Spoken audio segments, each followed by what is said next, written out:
Isang SUV ang nawala ng kontrol at humampas sa poste ng isang overpass sa Commonwealth, Quezon City. Siyam ang sugatan sa aksidente. Balitang hatid ni Oscar Oida.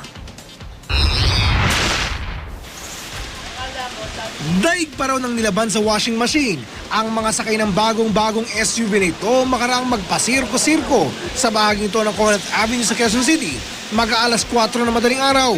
Ang epekto, mapapansin daw agad sa mga sakay nito. Bumaba yung lalaki, pag ganyan-ganyan na, tapos nahiga dyan. Parang nahilo sa lakas siguro ng impact. Hilong-hilo. Oo. Parang pinasok sa washing machine. Oo. Parang gano'n na. May na beses mong ikot yan? Tatlo eh. Tatlong ikot eh. Ang siyam na sakay nito, nagtamo ng mga sugat, kundi man ay may mga iniindang sakit sa katawan. Yung driver, yung dito sa bandang likod, may tama sa ulo, tapos yung babae sa likod. Medyo, kasi yun ang tumama. Yung isa naman, mayroon din sa ulo. Agad namang silang narespondihan ng mga rescuer.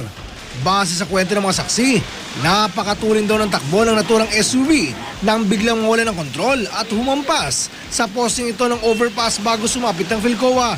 Matuloy pa yung takbo nila eh. Tapos biglang namreno, kumampas yung likod.